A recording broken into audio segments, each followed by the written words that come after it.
কেউ ইতিহাস পড়ে আর কেউ ইতিহাস তৈরি করে। এমন কিছু করেছিল এই সৈন্যটা। আচ্ছা, কখনো এরকম মনে হয় যে লাইফে অনেক ইচ্ছে ছিল কিন্তু কিছুই করতে পারলাম না, আমার ভাগ্যই খারাপ, বাকিদের ভালো? যদি এরকম মনে হয় তো আজকের এই মুভি এক্সপ্লেন ভিডিওটা দেখার পর আর এরকম মনে হবে না। Hello and welcome to SD story. হ্যাঁ, কেজিএফ 2 মুভির এই দৃশ্যটা নিশ্চয়ই সবার মনে আছে, আর এটাও মনে আছে কালাশনিকভ নামে এই বন্দুকটার নাম। কিন্তু কেজিএফ 2 মুভির গল্পের থেকেও এই বন্দুকের গল্প কিন্তু আরও বেশি রোমহর্ষক। बिजनेस करेंगे। না, বিজনেস নয়, মুভি এক্সপ্লেন করি আপাতত। তো চলো শুরু করা যাক একটা সত্য ঘটনা নিয়ে সেরা movie SD story presents Kalashnikov. Movie শুরু হয়, দেখানো হয় একটা গ্রাম, নাম আলটাই। দেখানো হয় একে, এর নাম মিখাইল কালাশনিকভ, যে ছোটবেলা থেকেই বিভিন্ন যন্ত্রপাতি বানানো, নতুন নতুন জিনিস নিয়ে পরীক্ষা নিরীক্ষা করতে ভালোবাসত। দৃশ্য পাল্টায় 1941 সাল, দ্বিতীয় বিশ্বযুদ্ধের ভয়ঙ্কর সময় চলছে। এই যুদ্ধে একদিকে ছিল সোভিয়েত ইউনিয়ন ইউএসএসআর, এবং এই সোভিয়েত ইউনিয়নের সেনাবাহিনীর হয়ে কালাশনিকভ লড়াই করছিল। অন্যদিকে ছিল জার্মানির হিটলারের সেনা নাজি বাহিনী, যারা সোভিয়েত ইউনিয়ন আক্রমণ করেছিল। 1941 সাল জার্মানি সোভিয়েতের বিরুদ্ধে একটা বড়সড় আক্রমণ করে, যার নাম ছিল অপারেশন বারবারোসা। ব্যাটল অফ ব্রায়ান্স ছিল সেই সময়ের হওয়া একটা গুরুত্বপূর্ণ যুদ্ধ। সোভিয়েত বাহিনীর অনেকগুলো ট্যাঙ্ক খোলা মাঠের মধ্যে দিয়ে এগিয়ে যাচ্ছে। কালাশনিকভ তখন সোভিয়েত সেনাবাহিনীর একজন ট্যাঙ্ক কমান্ডার হিসাবে কাজ করছিল। ট্যাঙ্কের দল সামনে আসতেই জার্মান বাহিনী গোলাবর্ষণ শুরু করে। চারদিকে ভয়ঙ্কর বিস্ফোরণ। সোভিয়েত ট্যাঙ্কগুলো শত্রুর অবস্থান খুঁজে বের করার চেষ্টা করে এবং পাল্টা আক্রমণ চালায়। যুদ্ধ ক্রমশই ভয়ঙ্কর হয়ে ওঠে। অনেক ট্যাঙ্ক ক্ষতিগ্রস্ত হয়। চারদিকে ধুলো, আগুন আর ধোঁয়া ছড়িয়ে পড়ে। যুদ্ধক্ষেত্রে কিছুই ঠিকমতো দেখা যাচ্ছিল না। কালাশনিকভের ট্যাঙ্ক শত্রুর সরাসরি আক্রমণের মুখে পড়ে। একসময় ট্যাঙ্কে একটা গোলা এসে লাগে। মারাত্মকভাবে ক্ষতিগ্রস্ত হয় সেই ট্যাঙ্কটা, এবং সেই আক্রমণে কালাশনিকভও আহত হয়। এরপর কালাশনিকভ চোখ খুলে দেখে তার চিকিৎসা চলছে। সেই ছাড়া তার বাকি সঙ্গীরা মারা গেছিল, আর কালাশনিকভের কাঁধ ভেঙে গিয়েছে। তার সাথে সাথে আরও সৈনিক গুরুতরভাবে আঘাত পেয়েছে। তাই পুরোপুরি সুস্থ না হওয়া পর্যন্ত তাদের সবাইকে বাড়ি ফিরে বিশ্রাম নেওয়ার নির্দেশ দেওয়া হয়। সব সৈনিক যখন গাড়ি করে রেলওয়ে স্টেশনের দিকে রওনা হয়, তখন পথে এক জায়গায় তাদের গাড়ি কাদায় আটকে যায়। সবাই মিলে অনেক চেষ্টা করেও গাড়িটা বের করতে পারে না।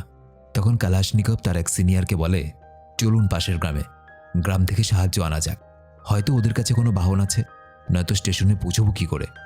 দুজন মিলে গ্রামের দিকে হাঁটতে শুরু করে। হাঁটার সময় কালাশনিকভের নজর যায় তার সিনিয়র অফিসারের কাঁধে ঝোলানো একটা মেশিন গানের দিকে। সে জিজ্ঞেস করে, স্যার, এটা কি নতুন কোনো ধরনের মেশিন গান? যুদ্ধক্ষেত্রে এটাকে ভরসা করা যাবে? তার সিনিয়র উত্তর দেয়, আমি এটা কখনো ব্যবহার করিনি, যুদ্ধে ব্যবহার করার পরই বলতে পারবো যে এটা কতটা ভালো। কিছুক্ষণ পর সে কালাশনিকভকে একটা বন্দুক দেয় আর বলে, শোনো, তুমি আমার থেকে প্রায় 50 মিটার দূরে থাকবে, কারণ যদি কোনো গন্ডগোল হয় তাহলে তুমি যাতে গুলি চালাতে পারো। যদি আমরা একসাথে থাকি তাহলে দুজনেই মারা যাব। আমার মনে হয় এখানে জার্মান সৈনিক লুকিয়ে থাকতে পারে। এরপর সে একটা বাড়ির দিকে এগিয়ে যায়। হঠাৎ সত্যি সত্যি সেই বাড়ি থেকে দুজন জার্মান সৈনিক বেরিয়ে আসে। সে দ্রুত গুলি চালায় এবং দুজনকেই মেরে ফেলে। কিন্তু ঠিক তখন পেছন দিক থেকে আরও একজন জার্মান সৈনিক বেরিয়ে আসে। সে তাকে লক্ষ্য করে গুলি চালাতে চায়, কিন্তু দুর্ভাগ্যবশত তার মেশিন গানটা আটকে যায়। এই সুযোগে জার্মান সৈনিকটা তার ওপর গুলি চালায়। ঠিক সেই মুহূর্তে কালাশনিকভ দূর থেকে গুলি ছোড়ে এবং জার্মান সৈনিকটাকে মেরে ফেলে। কালাশনিকভ দৌড়ে সেই অফিসারের কাছে যায় এবং দেখে সে গুরুতর অবস্থায় আহত হয়ে আছে, এবং সে কোনো মতে একটা কথাই বলে, এই বন্দুকটা একদমই খারাপ, যুদ্ধক্ষেত্রে একে ভরসা করা যায় না। এরপর তারা জানতে পারে যে বাড়িটার সামনে লড়াই হয়েছিল সেখানে এক বৃদ্ধ গ্রামবাসী থাকতেন। বৃদ্ধ লোকটা নিজের ঘোড়ার গাড়িতে করে তাদেরকে নিয়ে যেতে শুরু করেন। ঘোড়ার গাড়িতে যেতে যেতে পথে কালাশনিকভ আহত ওই সৈনিকটার মেশিন গানটা ভালো করে পরীক্ষা করে সে বুঝতে পারে বন্দুকের ভেতরে জল ঢুকে জমে গেছিল, তাই গুলি আটকে গেছিল। ঘটনাটা কালাশনিকভের মনে গভীরভাবে প্রভাব ফেলে। এরপর সে সেই বৃদ্ধের ঘোড়ার গাড়ির সাহায্যে কাদায় আটকে থাকা সৈনিকদের গাড়িটাকেও বের করে আনে, এবং তারপর বাড়ি ফেরার জন্য বাকি সৈনিকদের সাথে ট্রেনে উঠে বসে। ট্রেন চলছিল। কালাশনিকভের সঙ্গে আরেকজন আহত সৈনিকের দেখা হয়। যুদ্ধে সে সৈনিক নিজের দুটো হাতই হারিয়েছিল। দুজনে গল্প করতে করতে একসময় কালাশনিকভ বলে, আমি আগে একটা রেলগাড়ির কারখানায় কাজ করতাম। কাজের ফাঁকে ফাঁকে বিভিন্ন যন্ত্রপাতি বানাতে ভালো লাগতো। বিশেষ করে বন্দুক বানানোর প্রতি আমার একটা আলাদা আগ্রহ ছিল। কিন্তু আমার যে মালিক ছিল সে একদম পছন্দ করতো না। শেষ পর্যন্ত আমাকে এই কাজ থেকে বের করে দেয়। এরপর কালাশনিকভ তার আঁকা কিছু অটোমেটিক বন্দুকের স্কেচ বের করে ওই সৈনিকটাকে দেখায়। সৈনিকটা তার কাজ দেখে অবাক হয়ে যায়। নিখুঁত বন্দুকের ডিজাইন তৈরি করেছে। সৈনিকটা বলে, কাজ বন্ধ করেছো কেন? আবার শুরু করো। কালাশনিকভ নিজের উপরে ভরসা পেতে শুরু করে, কারণ তাকে সেই মানুষটা ভরসা জুগিয়েছে যেই মানুষটা নিজের দুটো হাত যুদ্ধে হারিয়েছে। তাই সে বাড়ি না ফিরে মাঝপথেই মাটাই স্টেশনে নেমে পড়ে। এই জায়গাতেই একসময় সে কারখানায় কাজ করত। স্টেশন থেকে নেমেই সে সরাসরি নিজের পুরনো মালিকের কাছে যায় এবং বলে, আমাকে একটা ছোট্ট জায়গা দেবেন, আমি বন্দুক বানাতে চাই। প্রথমে তার মালিক তাকে চিনতেই পারে না। কিছুক্ষণ পর হঠাৎ চিনতে পেরে বলে, কালাশনিকভ, তুমি সেই ছেলেটা না যাকে আমি কাজ থেকে লাত মেরে বের করে দিয়েছিলাম? আরও রেগে যায়। সে বলে, জানো তোমাকে কেন বের করেছিলাম? তোমার এই পাগলামির জন্য, এই যে বন্দুক বানানো তোমার শখ, এই জন্যই সরকার আমার কারখানাটাকে সিল করে দিয়েছিল। অনেক কষ্ট করে আমাকে প্রমাণ করতে হয়েছে যে ওই বন্দুকগুলোর সঙ্গে আমার কোনো সম্পর্ক নেই। তাই এখান থেকে বেরিয়ে যাও। তোমাকে আরেকবার সুযোগ দিয়ে আমি কোনো রিস্ক নিতে চাই না। কালাশনিকভ বোঝানোর চেষ্টা করে, এটা যুদ্ধের সময়, এটাই সবথেকে ভালো সময় বন্দুক তৈরি করার। একটা মেশিন গান আমাদের দেশের জন্য অনেক দরকার। কিন্তু মালিক কিছুতেই কথা শুনতে চায় না, কারখানা থেকে বের করে দেয়। হতাশ হয়ে কালাশনিকভ আবার স্টেশনে ফিরে আসে এবং ট্রেনের জন্য অপেক্ষা করতে থাকে। ঠিক তখনই সে দেখে এক উচ্চপদস্থ অফিসার ট্রেন থেকে নামছেন। কালাশনিকভ সুযোগ হাতছাড়া করে না। সে দৌড়ে গিয়ে অফিসারকে নিজের বন্দুকের স্কেচগুলো দেখায়। অফিসার কালাশনিকভকে কাজ করার সুযোগ দেওয়ার সিদ্ধান্ত নেয় এবং সাথে সাথেই তিনি একটা লিখিত অনুমতিপত্র লিখে দেন যাতে কালাশনিকভ সেই কারখানায় নিজের কাজ চালিয়ে যেতে পারে। তো অনুমতিপত্র হাতে নিয়ে কালাশনিকভ আবার তার পুরনো মালিকের কাছে ফিরে যায় এবং এবার যেহেতু একজন বড় অফিসার লিখে দিয়েছিল যে সে কাজ করতে পারে বন্দুকের ওপরে, সুতরাং মালিক এবার আর কোনো আপত্তি করে না। অনিচ্ছা সত্ত্বেই কালাশনিকভকে কারখানার একটা ছোট ঘর দিয়ে দেয়। কাজ শুরু করার জন্য কিছু যন্ত্রপাতিও দেয়। কালাশনিকভ অনেক পরিশ্রম করে নিজের বন্দুকের নকশা তৈরি করে ফেলে। কিন্তু সমস্যা ছিল, যুদ্ধে তার হাত ভেঙে গেছিল। তাই একা হাতে লোহা কেটে বন্দুক বানানো তার জন্য কঠিন হয়ে পড়ে। সে মালিকের কাছে যায়। সে বলে, কিছু লোক লাগবে। মালিক সরাসরি না করে দেয়। তবুও কালাশনিকভ হাল ছাড়ে না। সে একাই কাজ শুরু করার চেষ্টা করে, কিন্তু ভারী লোহার কাজ তার পক্ষে করা সম্ভব হচ্ছিল না। ঠিক তখনই কারখানার কয়েকজন কর্মচারী তার কাছে এসে বলে, আমরা আমাদের অবসর সময়ে তোমাকে বন্দুক বানানোর কাজে সাহায্য করে দেব। এই কথা শুনে কালাশনিকভ খুব খুশি হয়ে যায়। ওই যে বলে, ইচ্ছে থাকলে উপায় হয়। কর্মচারীরা তার স্কেচ মন দিয়ে দেখতে শুরু করে এবং সবাই মিলে বন্দুকটা তৈরি করার কাজে নেমে পড়ে। ধীরে ধীরে তারা কালাশনিকভের পরিকল্পনাকে বাস্তব রূপ দিতে শুরু করে। অনেক পরিশ্রমের পর অবশেষে বন্দুকটা তৈরি হয়। বন্দুকের বিশেষত্ব ছিল, প্রতিবার গুলি ছোড়ার পর এটা নিজে থেকেই পরের বার গুলি ছোড়ার জন্য নিজে নিজেই প্রস্তুত হতে পারত। ফলে বারবার এই বন্দুকটাকে রিলোড করতে হতো না। নিজের তৈরি বন্দুকটা সামনে দেখে কালাশনিকভ খুবই খুশি হয়। সে বুঝতে পারে এই ছোট শহরের কিছু সাধারণ মানুষের সাহায্য না পেলে এই স্বপ্ন কখনো বাস্তব হতো না। এরপর আসে বন্দুকটা পরীক্ষা করার পালা। কারণ বন্দুক তৈরি করার সাথে সাথেই তো আর সেটা কেউ কিনে নেবে না। বন্দুকটা কতটা সেফ, কতটা কাজ করছে সেটা দেখতে হবে। তারা জল ভরা টিনের বাক্স লক্ষ্য করে গুলি চালায় এবং সবাই অবাক হয়ে যায় বন্দুকটা ভালোভাবে কাজ করছে। পরীক্ষা সফল হয়। কালাশনিকভ আরও আত্মবিশ্বাসী হয়ে ওঠে। এবার সে নিজের নতুন আবিষ্কারটা দেখানোর জন্য আলমা আটা নামে একটা জায়গার উদ্দেশ্যে রওনা দেয়। সেখানে পৌঁছে কালাশনিকভ সেই অফিসারের সঙ্গে দেখা করতে চায় যে তাকে লিখিত অনুমতিপত্র লিখে কারখানায় কাজ করার ব্যবস্থা করে দিয়েছিল। কিন্তু সে জানতে পারে যে সেই অফিসারকে ট্রান্সফার করে দেওয়া হয়েছে। কালাশনিকভ সেখানকার এক সৈনিককে বলে, ওই অফিসারের জায়গা কে আছে তার সঙ্গে দেখা করিয়ে দাও। সৈনিকরা তাকে বন্দুক বের করতে দেখে তার হাতের বন্দুকটা কেড়ে নেয় এবং তাকে জার্মান কোনো সেনা ভেবে একটা ঘরে বন্দি করে রাখে। এরপর একজন কমান্ডার অফিসার আসে, তার হাতে বন্দুকটা দেওয়া হয়। সে দেখে বলে, এত সুন্দর বন্দুক কারখানায় বানানো হয়েছে। সে বন্দুকটা নিয়ে চলে যায়। বন্দুকটা টেস্টিংয়ে পাঠানো হয় এবং সেখানে বন্দুকটা সবার খুব পছন্দ হয়। অন্যদিকে কালাশনিকভকে দেখে বন্দি সৈনিকরা হাসাহাসি করতে থাকে। ঠিক তখনই সেখানে কমান্ডার আসে এবং কালাশনিকভকে নিজের সাথে নিয়ে যায়। কমান্ডার তাকে বলে, তোমার বানানো বন্দুকটা ভালো, কিন্তু এর ওজনটা একটু বেশি। আর এই বন্দুককে সব সৈনিকের কাছে পৌঁছানোর আগে তোমাকে বিভিন্ন প্রতিযোগিতায় জিততে হবে, যেমন all union weapons design contest. এখানে বিভিন্ন মানুষ তাদের তৈরি বন্দুক নিয়ে আসে। তিনি আরও বলেন, তুমি তোমার বন্দুকটাকে আরও উন্নত করার চেষ্টা করো। কাল একজন কর্নেল জেনারেল এসে এটা পরীক্ষা করবে। তার যদি বন্দুকটা পছন্দ হয় তাহলে তুমি সেই প্রতিযোগিতায় অংশ নেওয়ার সুযোগ পাবে। এই কথা শুনে কালাশনিকভের মনে নতুন আশা জাগে। পরের দিন একজন জেনারেল আসে এবং কালাশনিকভের বানানো বন্দুকটা নিজে চালিয়ে দেখেন। বেশ মুগ্ধ হন। জেনারেল বলে, কালাশনিকভ, তোমার ইউনিফর্মটার বদলে একটা ভালো ইউনিফর্ম পরো। তোমাকে যেন একজন ওয়েপন ইঞ্জিনিয়ারের মতো দেখায়। তুমি কন্টেস্টে অংশ নিচ্ছ। কালাশনিকভ প্রচণ্ড খুশি হয়ে যায়। তার সাফল্যে আরও এক ধাপ পার হলো সে। কালাশনিকভ এতদিন ধরে যা যা হচ্ছিল সবকিছু নিজের মাকে চিঠির মাধ্যমে জানাচ্ছিল। এরপর তাকে মস্কো পাঠানো হয়। সাল 1943। সেখানে পরিচয় হয় অ্যালেক্স নামে এক সৈনিকের কাছে। সেও বন্দুক তৈরির প্রতিযোগিতায় অংশ নিতে এসেছিল। অ্যালেক্স কালাশনিকভের বন্দুক দেখে প্রথমে মজা করত, কিন্তু দুজনের মধ্যে বন্ধুত্ব হয়ে যায়। সেখানকার এক ক্যাপ্টেন কালাশনিকভকে পুরো জায়গাটা ঘুরিয়ে দেখায়। কাজ করার জন্য একটা ছোট ওয়ার্কশপও দেয়। দুপুরের খাবার সময় তার কাছে একাটেরিনা নামে একটা মেয়ে আসে। মেয়েটা একজন শিল্পী ছিল, আর্টিস্ট। সে বিভিন্ন কিছু ড্র করতে পারত। একাটেরিনা এসে বলে, ক্যাপ্টেন আমাকে তোমাকে সাহায্য করতে বলেছে। তোমার বন্দুকের স্কেচটা আমি ঠিকমতো আঁকতে সাহায্য করব। একাটেরিনা সময় মতো তার বন্দুকের মাপ নিয়ে স্কেচ বানাতে শুরু করে। কালাশনিকভ ঘরের বাইরে জানালা দিয়ে একাটেরিনা এবং তার কাজকে মন দিয়ে দেখত। কিছুদিন পর কালাশনিকভ একাটেরিনাকে একটা ছোট উপহার দেয়। সে বলে, কাল প্রতিযোগিতার ফল আসবে, তারপর আমাদের দেখা হবে কিনা জানি না, তাই আমি আজ তোমাকে তোমার বাড়ি পর্যন্ত পৌঁছে দিতে চাই। একাটেরিনা রাজি হয়ে যায়। একাটেরিনা বাড়ি পৌঁছে বলে, আমার একটা মেয়ে আছে।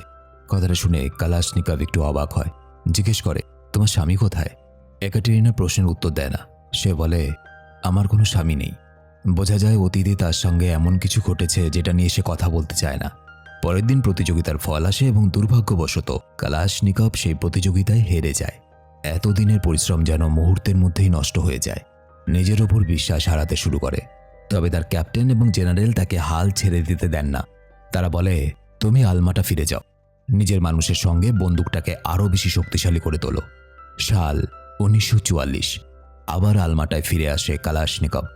সে নিজের বন্দুকের স্কেচ আরও উন্নত করার কাজে লেগে পড়ে। দিন রাত এক করে নতুন নতুন পরিবর্তন আনতে থাকে। কিছুদিনের মধ্যে কালাশনিকভ নিজের বন্দুককে আরও ভালো তৈরি করে ফেলে তার বন্ধুদের সাহায্যে। দেখা যায় রাশিয়ার মস্কো থেকে এক অফিসার কালাশনিকভের সঙ্গে দেখা করতে এসেছে। সে কালাশনিকভের বন্দুক আলমাটা থেকে মস্কোতে নিয়ে যেতে চায়।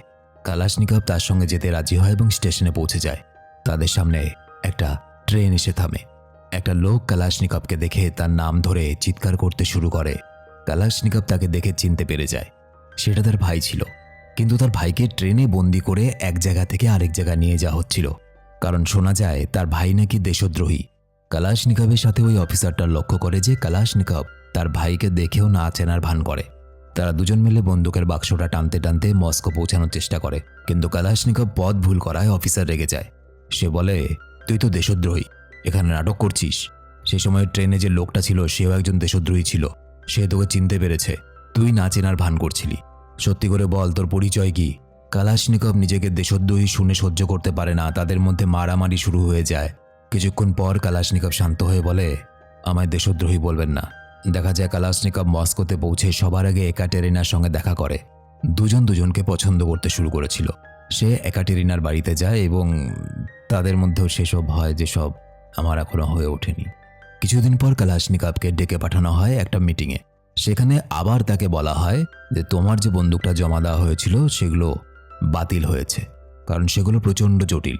খুব কম সময়ের মধ্যে ওই বন্দুকগুলোকে চালাতে পারবে না সৈন্যরা। একটা মানুষ কতবার হারতে পারে, কতবার ব্যর্থ হতে পারে। কালাশনিকভের আত্মবিশ্বাস আবার পড়ে যায়। রাগ এবং হতাশা নিয়ে একজন ডাক্তারের কাছে চলে যায়। ডাক্তারকে গিয়ে বলে, ডাক্তারবাবু, আপনি এটা লিখে দিন, আমি পুরোপুরি সুস্থ আছি। আমি আবার সীমান্তে গিয়ে যুদ্ধ করতে চাই। ডাক্তারটাকে হাত সোজা করতে বলে, কিন্তু কালাশনিকভের হাত তখনও পুরোপুরি ঠিক হয়নি। হাত সোজা করতে গেলেই ব্যথা হচ্ছিল। ডাক্তার তাকে রিজেক্ট করে দেয়। জীবনে যত দিক থেকে ব্যর্থ হওয়া সম্ভব, কালাশনিকভ তত দিক থেকেই ব্যর্থ হয়েছিল। ভেঙে পড়ে, খুবই ভেঙে পড়ে। সে নিজের বাড়ির কথা মনে করতে থাকে। এত বছর ধরে সে শুধু কাজ আর সংগ্রামই করেছে। এবার তার ইচ্ছে হয় যে না, বন্দুকও বানাবো না, লড়াইও করব না, পরিবারের সঙ্গে বাকি জীবনটা শান্তিতে কাটাবো। যাই হোক, এভাবেই চলছিল। হঠাৎ একদিন বাইরে সবাই চিৎকার করতে করতে হাসতে হাসতে আনন্দে গুলি ছুটতে শুরু করে। কালাশনিকভ অবাক হয়ে বাইরে আসে। জানা যায় দ্বিতীয় বিশ্বযুদ্ধে সোভিয়েত ইউনিয়ন জিতে গেছে, যুদ্ধ শেষ হয়ে গেছে। সাল 1945। চারদিকে আনন্দের পরিবেশ। কালাশনিকভ হতাশ হয়ে পড়ে, কারণ যুদ্ধ তো শেষ হয়ে গেছে। এত বছরের পরিশ্রম কোনো কাজে লাগবে না। বন্দুক বানিয়ে আর কি হবে? একাটেরিনা তাকে মজা করে একটা কথা বলে, আর এই মজা করে বলা কথাটাই ভবিষ্যতে ইতিহাস তৈরি করে। সে বলে, তাহলে বন্দুক বাদ দিয়ে নয়তো একটা ইলেকট্রিক মাংস কাটার যন্ত্র বানাও, প্রতিদিন সেটা বাড়ির কাজে লাগবে, আর সেটার নাম রাখবে AK-1, মানে কালাশনিকভ। একাটেরিনা কথা শুনে কালাশনিকভ একটু হাসে। পরের দিন কালাশনিকভ তার বন্দুক একটা অফিসারের কাছে নিয়ে যায়। সে বলে, এই পরিশ্রম নিয়ে আমি এখন কি করব? যুদ্ধ তো শেষ। অফিসার বলে, আমার কাছে সরকারের অনুমতির একটা চিঠি আছে, তুমি তোমার অস্ত্রের উপর এখনও কাজ চালাতে পারো, তোমার কাজ বন্ধ করো না। সামনে নতুন আবার একটা প্রতিযোগিতা হবে, সেখানে অংশ নাও। কালাশনিকভ ভাবে শেষবারের মতো একবার চেষ্টাই করে দেখা যাক না কি হয়। একদিন অ্যালেক্স কালাশনিকভের সঙ্গে দেখা করতে আসে। সে কালাশনিকভের বন্দুকের স্কেচ দেখে বলে, আমার মনে হয় তুমি এটাকে একটু বেশি জটিল করেছো, এটাকে একটু সহজ করো, ঠিক যেমন একটা হাতুড়ি সহজ হয় সেরকমভাবে। সাল 1947। কালাশনিকভ কোভরভে চলে আসে। কোভরভ সোভিয়েত ইউনিয়নের একটা বড় অস্ত্র তৈরি কেন্দ্র। এখানে তার পরিচয় হয় আলেকজান্ডারের সঙ্গে।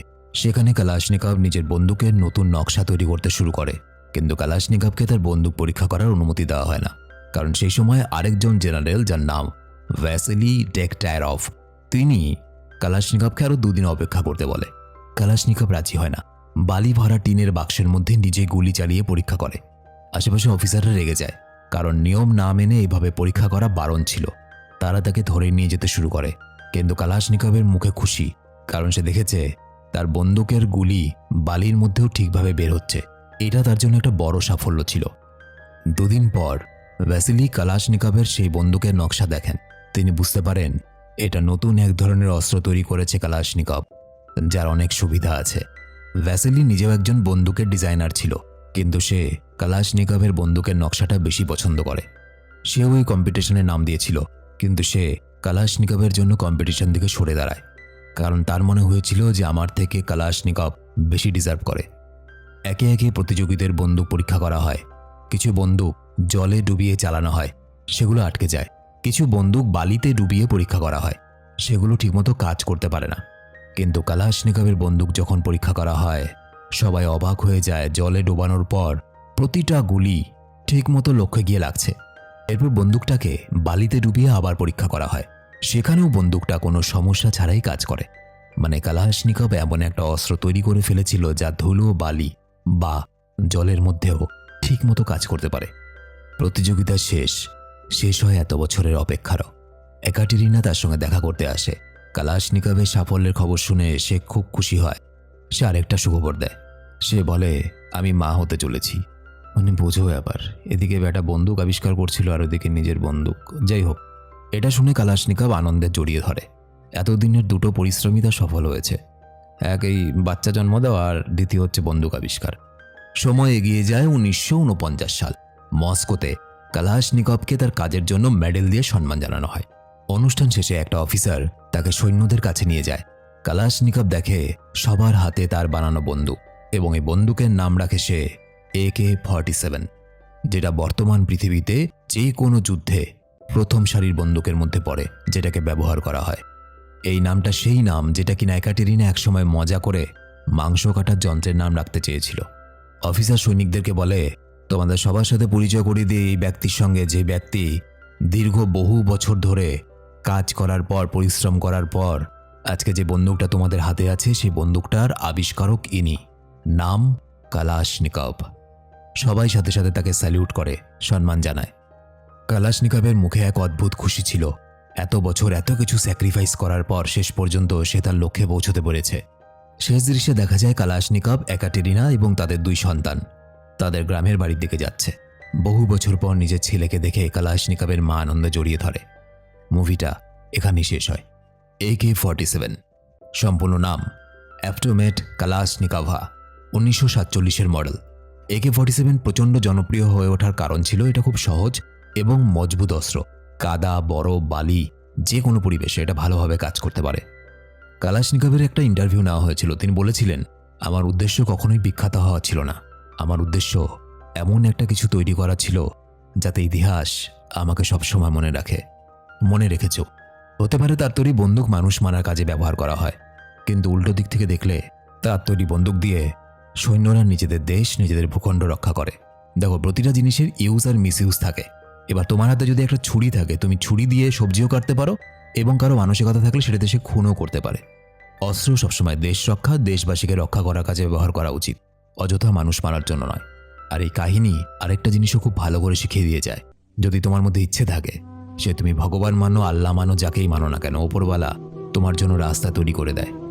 এবং প্রতিটা বড় জিনিস বা বড় সাফল্য অনেকটাই টাইম নেয়, কারণ এই টাইম তোমাকে বারবার ব্যর্থ করবে, এবং প্রতিবার ব্যর্থ হওয়ার সাথে সাথে তুমি নতুন নতুনভাবে শিখতে শুরু করবে যে তোমার কোনটা করা উচিত নয়।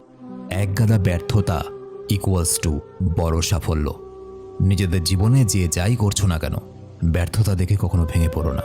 এই ব্যর্থতাগুলোকে এক জায়গায় করো, সিঁড়ি বানাও, ওপরে সাফল্য তোমার জন্য অপেক্ষা করছে। আজকে ভিডিও এখানেই শেষ। তোমরা যারা আমার সাথে সরাসরি কথা বলতে চাও, আমার ইনস্টাগ্রাম আর ফেসবুক আইডি ভিডিওর নিচে ডেসক্রিপশনে দেওয়া আছে। ভিডিও ভালো লেগে থাকলে একটা লাইক করে বন্ধুদেরকে যত পারো শেয়ার করে দাও। আর তোমরা কি এরকম ধরনের মুভি আরও দেখতে চাও, আমাকে কমেন্ট করে অবশ্যই জানাবে। দেখা হচ্ছে পরের ভিডিওতে। ততদিন সবাই খুব ভালো থেকো।